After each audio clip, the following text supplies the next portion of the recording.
We're back in the shack for another quick little project. So if you have cats, this may be of special interest to you. More right after this. I'm Rick, and this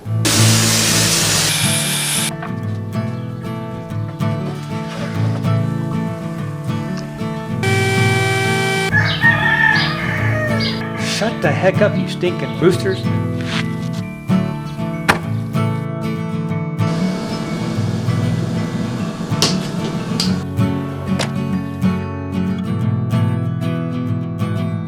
Down up for your sanity.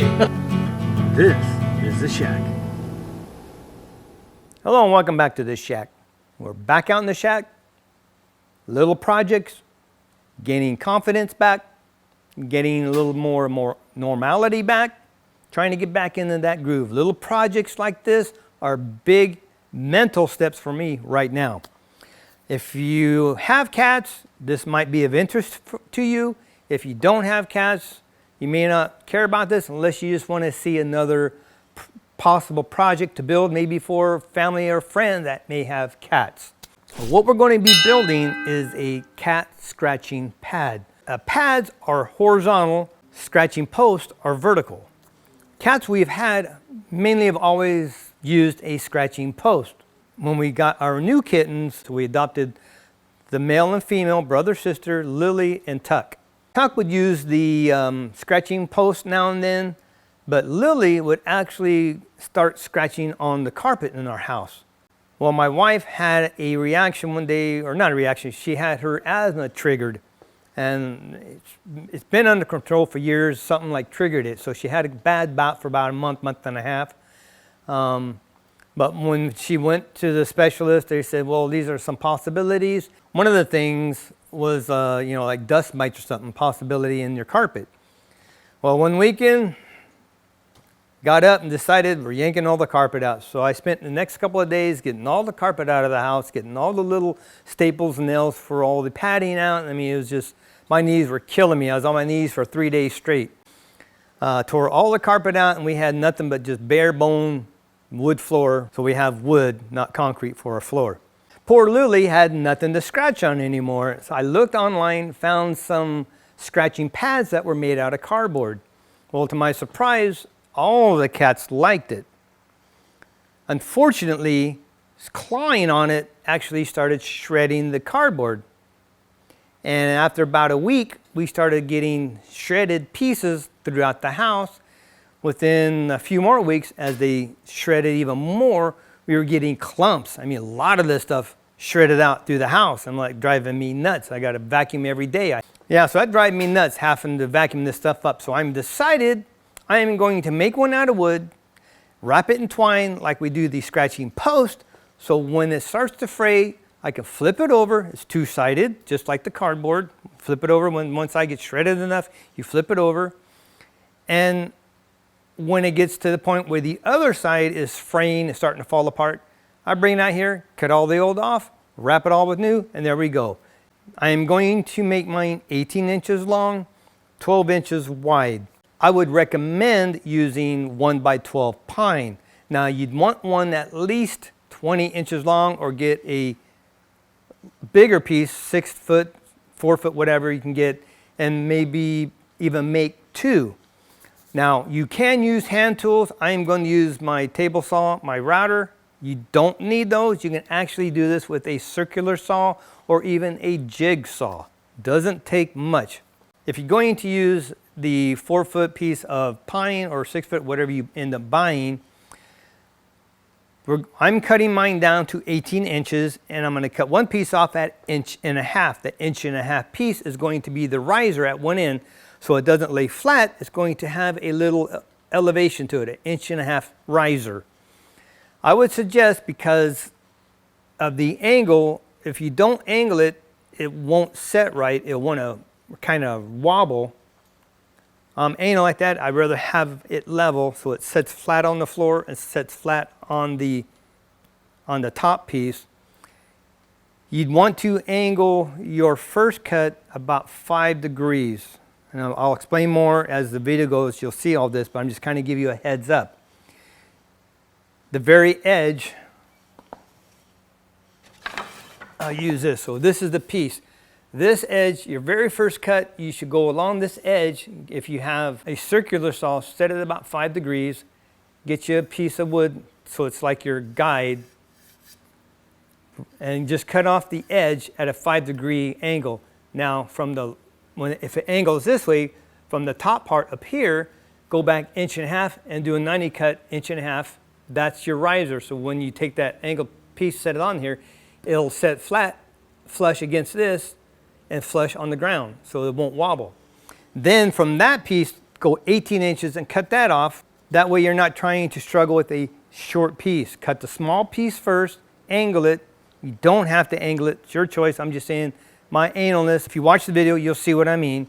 And then your next cut will be 18 inches. And if you have enough, cut another at 1.5 inches and then shave off. That way you have a larger area here to cut on versus cutting off a little bit and have a little piece trying to cut 1.5 inches off. Do your short pieces first, longer pieces last. A 1x12 pine will do you. I actually have a piece of poplar, a little more expensive, but it's just a leftover piece. I'm going to utilize it because it's cheaper to use that than driving all the way down to the hardware store, buying one little piece of pine just for this project. I'll use what I have and I'll deal with that. That's enough. Let's get busy. So let's dive right in. This is the scratching pad I bought off of Amazon. And as you can see, they absolutely love it. And they've scratched the heck out of both sides. There's nothing left.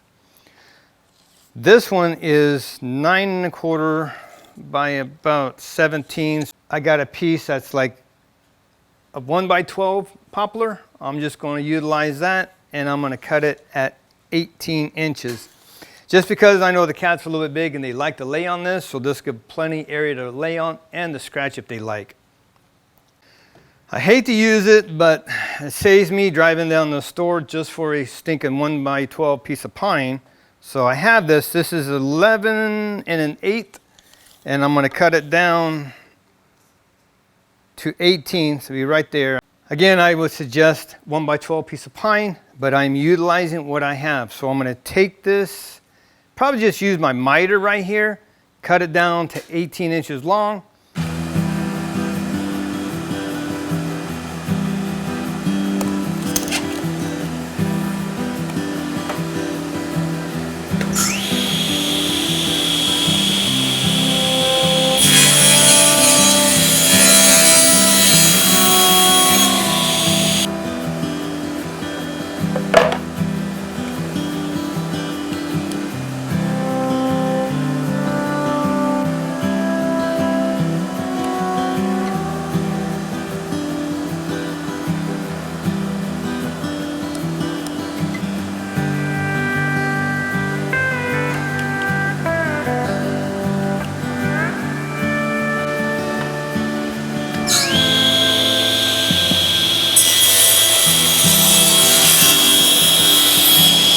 The next step, I'm going to grab that piece we cut this off of and cut another piece at 1.5 inch width.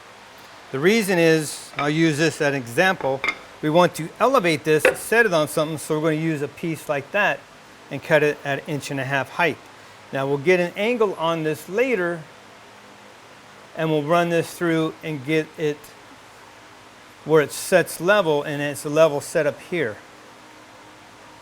Because right now, see, it wants to turn. So we're just going to angle this a little bit so this sits flush on it.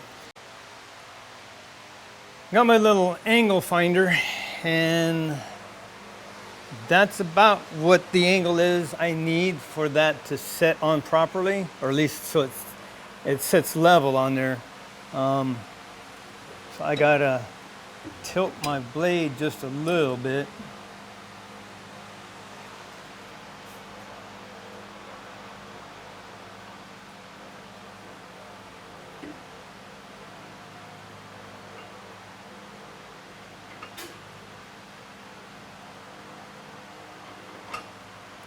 Right there. Just takes a little bit.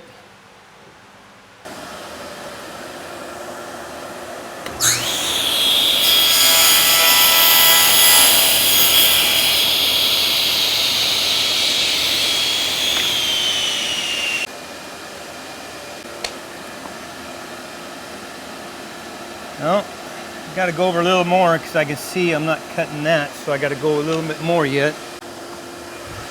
See how that works.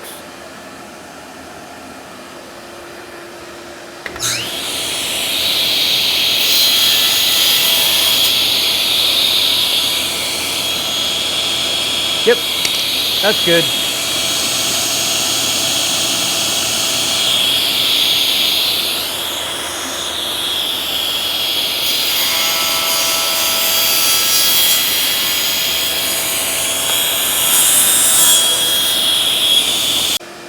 And my hand got in the way. Should have held it this side. Can't hold it this way. My hand hit right there. It's only downfall with these close cuts. This does get in the way, but it sure helps when you're using sheet goods. Holds things down and keeps it close to the fence. So that's good. That's a good cut. Let's check it out. Double checking because I'm curious of what the angle was. It's very close to 4.5. I mean, it's very, very close. And it's just a little off on 5. So it's probably closer to 4.5 than 5 degrees. But I think if you do it, set your table saw at a 5-degree angle, you're fine. This isn't anything critical. It's just so it doesn't have any wobble. And that way there's no gap, as you see here with it put together. It's a really good seam. Even if it was a 1/2 degree more, you wouldn't really know the difference. It's just so this doesn't wobble back and forth. It's got a flat surface here, flat surface here now. So it sits more stable. Now that that's taken care of, the next thing I want to do is I want to cut each end. I want to cut off 3/4 of an inch strip. So I'm going to label these so I know which side is which. I'm just going to mark it up here. So I'm just going to put an A here and an A over here, so I know. B on this side, sorry, so I know which side is which. B on this side, B on that side. There we go. Now, I got 2 sides, A and B, and I put them back together. Now, one thing I may do, because I'm kind of anal, I have stamps. I may stamp A and B on the inside here, so I make sure I continue to get them lined up correctly. So as long as I line up the B and B, A and A, there's only one way, because if I have it down here, it won't line up unless I flip it, go to this side. So I may stamp the inside here with my little stamps I have, A and B, so I can make sure I always get them in the correct position. Now I'm going to drill a hole in here, before I cut the end off. Just a reference hole for the screw to go into.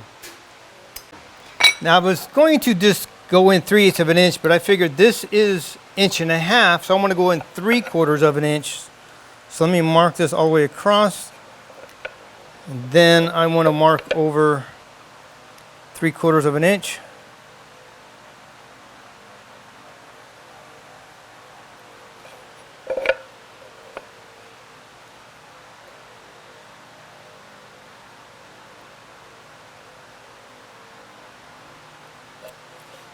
And that's my mark. I'm going to put arrows here so I know this is the one I want. So I'm going 3/4 of an inch over. I'm splitting the wood 3/8 of an inch. That's one good thing about these woodpecker edge rules. That's 3/8 of an inch. So I can go both sides, mark it. It's dead on, right in the center of a 3/8. So I'm going to do that on all 4 corners now. Go over 3/4 of an inch.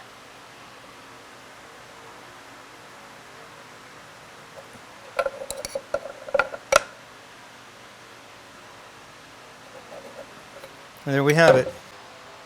Just lining that up. And just to make sure I keep it somewhat straight, there we go.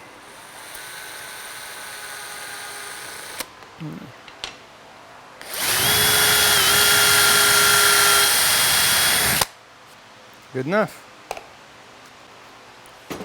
All 4 corners.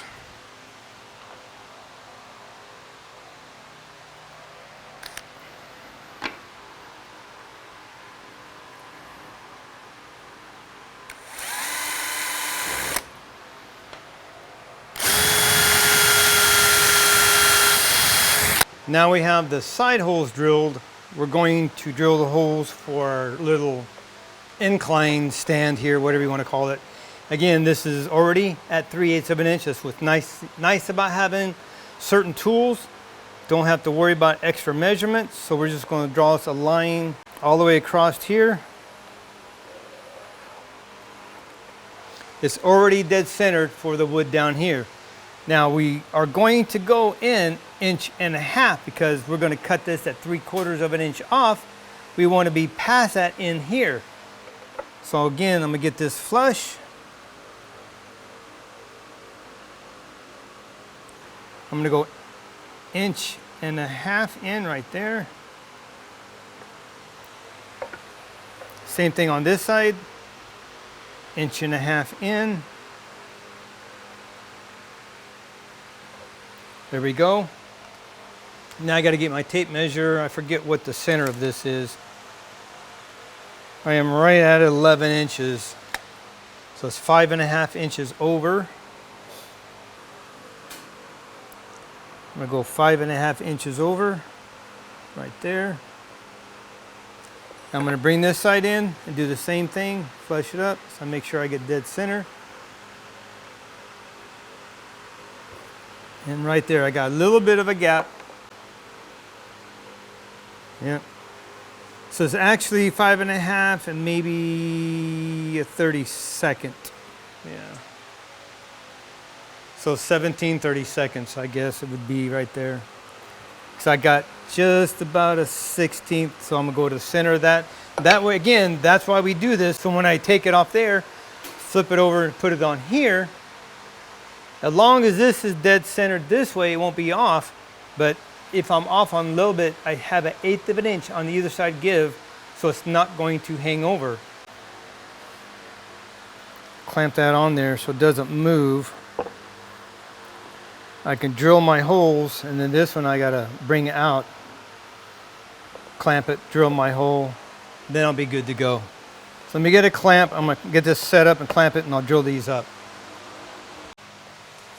I'm gonna show you on one of these what I'm doing.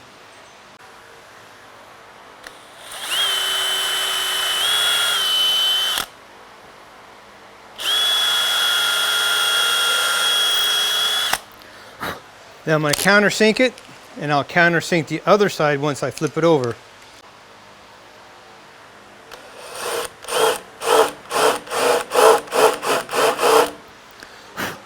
There we go.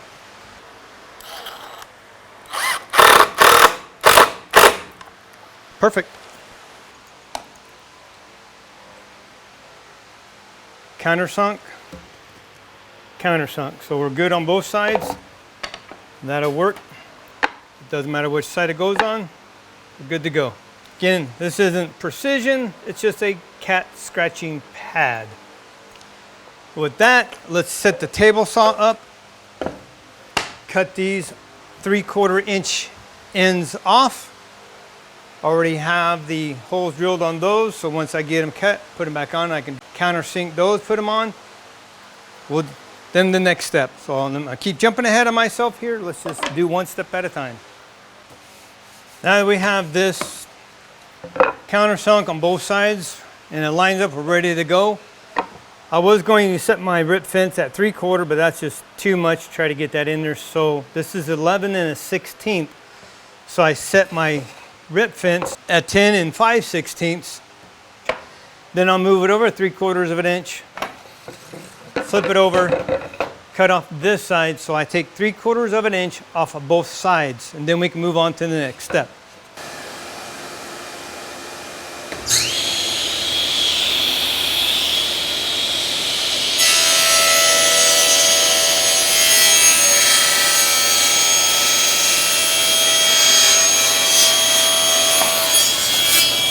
Move it 3/4 of an inch over.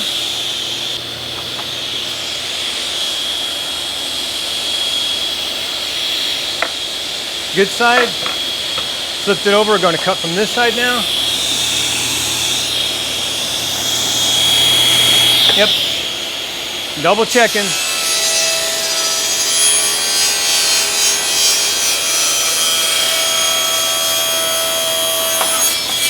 I go back and do A to A.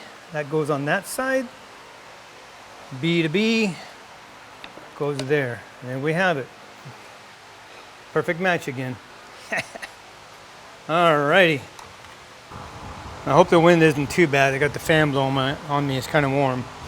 I'm going to put a spiral downcut bit on from Woodpeckers. Very sharp, so I'm going to use it in this. This is a 1/2 inch chuck, since that's what I have.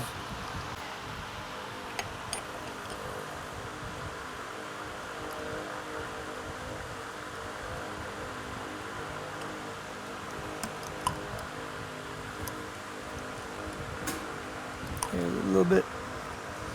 They're pretty sharp. I don't like you touch them too much. There we go. There we go. Now I can tighten it. Don't like taking no chances right now. Really cautious.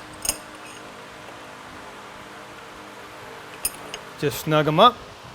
I'll lower this back down. And then I'll put my plate on. Well, I'm going to use this to cut out a 1/4 inch or so. You know, not going to be real critical on the size, but I need at least a 1/4 inch groove cut on, or 1/4 inch recess cut out of the edge here.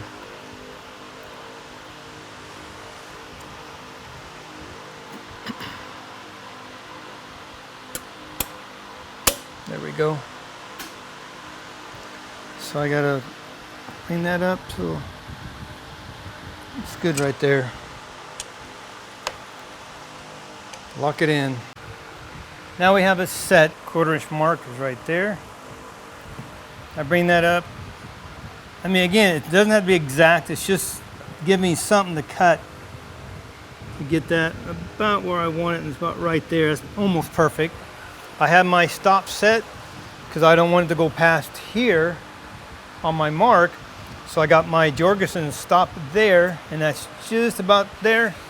And on this end, actually, it's probably a little bit too far. I think I need to come in just a hair more.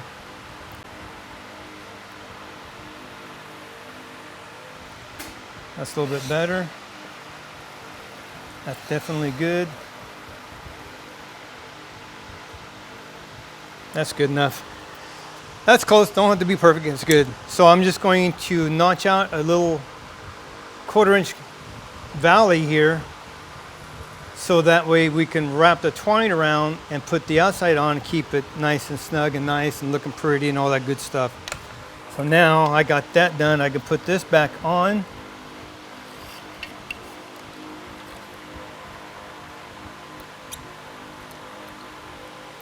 Hook up my dust collection to this, and we can start.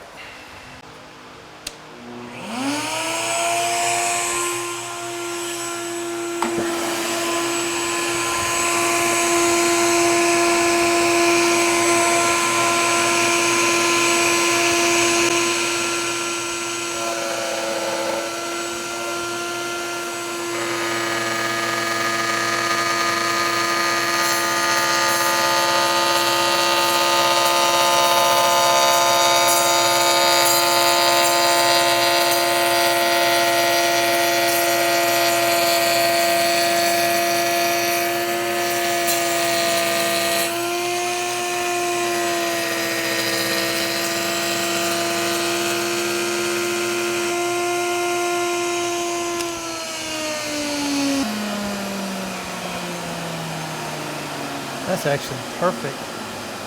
Just before the line. Just before the line.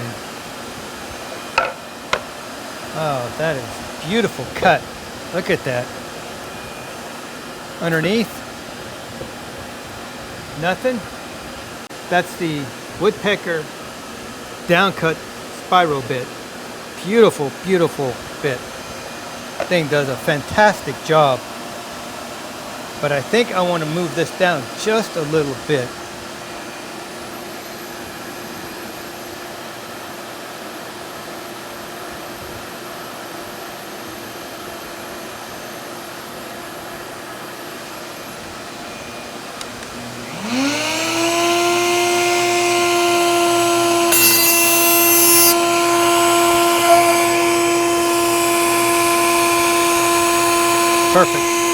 better.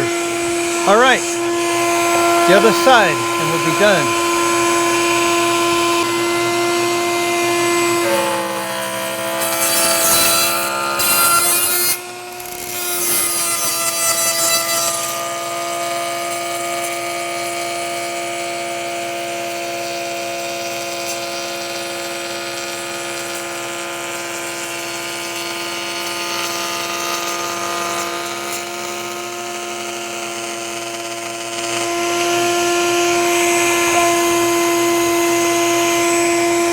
Beautiful.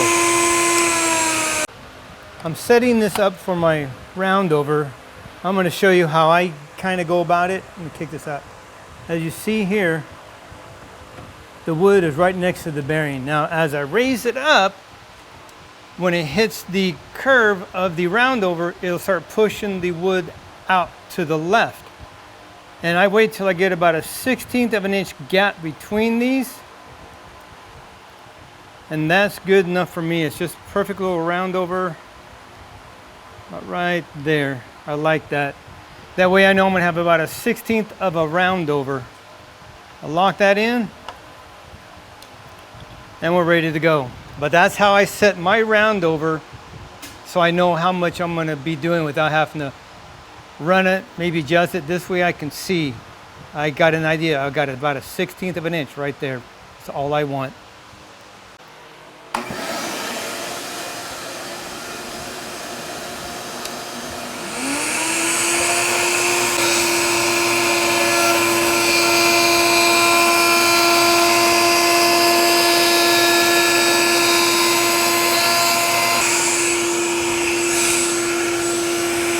Perfect little round over.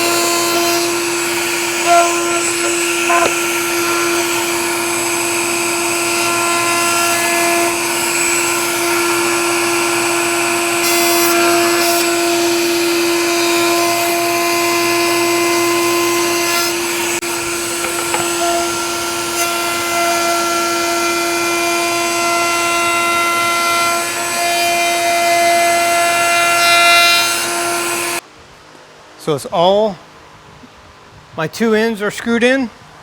Unfortunately, this side split a little bit, so I have it clamped and screwed in, so let it dry. But the rest of this, I'm going to give it a quick sand. The inside edges I knocked down with a little sandpaper, nice and smooth. This is round over on the inside. This outer edge is just knocked down with sandpaper. So I'm gonna sand this side down real good. So in about an hour, after I'm done sanding, I'll come back out and I'll sand this corner once I take the clamp off. But I'm gonna go ahead and get what I can get now. And that means I gotta sand that too. And then we can start wrapping the twine around here and get our scratching pad done. This is it, pretty much done. Got it all sanded, all the lines and numbers are out. So what I'm gonna do now, I'm going to take one side off at a time. I'm going to stamp on the inside with a letter stamp AB, so I make sure I get the same ones on. So when I do take these off to redo the twine, I make sure I get the letters matched up and get them right again. It looks good now. I had that little split. It was right here, glued up nicely. It just opened up a little bit right here. So I got my letter A put up right there. Going to punch it right there, so I always have it in there, so I can always match them. A and A.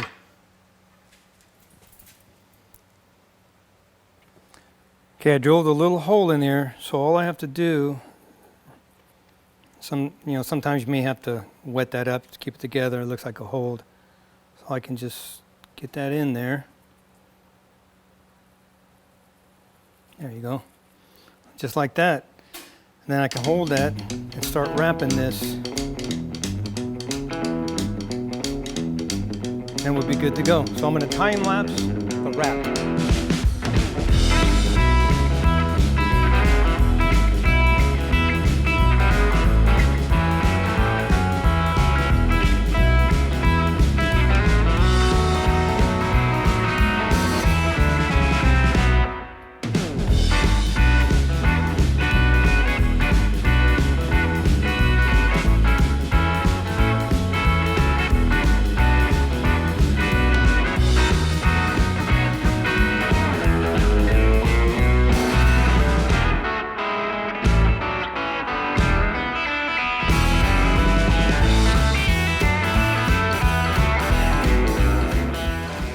Well, I ran short, so I just stapled it for now.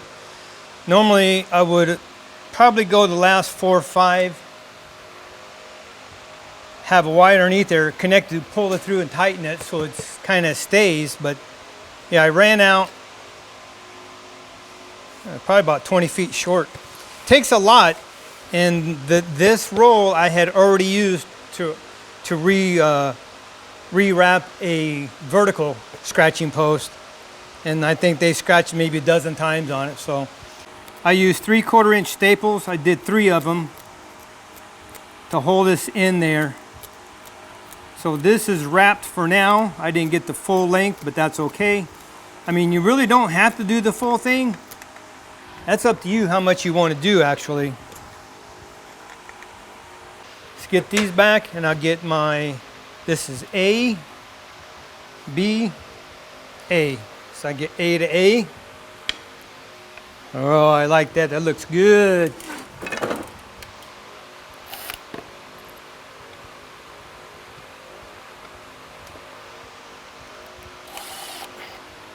And I'm not torquing these down real hard, just when they snug and stop. Let's see, B, B, B, B, B, B, B, B, B, B, B, right there. I like this. I like it a lot.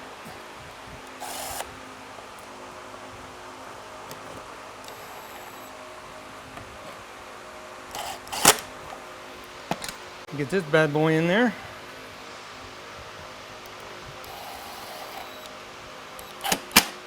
Perfect. Nice. There we go. Scratching pad for the kitties. Now we've gone from cardboard to real wood and twine. Really nice scratching pad. Same as that one. You got 2 sides. Nice custom built. Looks really good. Now we got to take it in and see if the cats actually use it. That will be the next test. I actually have some catnip I'm going to sprinkle on this, and that should help them gravitate to it. But overall, I think that is a very nice cat scratching pad. I think they'll enjoy it. Another quick project done. Check in the description. I'll have a link to the twine I bought. So that was already used. That's why I didn't have enough to finish this, because I already did one probably about 14 inches tall, a little scratching post. So with that not being used, it would have definitely completed this whole thing. But there's plenty on here that'll still give them enough to scratch on.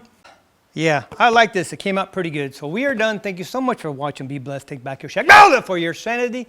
I got to clean up the shop, vacuum the floor, and go in. I'll see if the cats actually use this. All this work for nothing? I hope not. Thanks for watching. We will see you next video.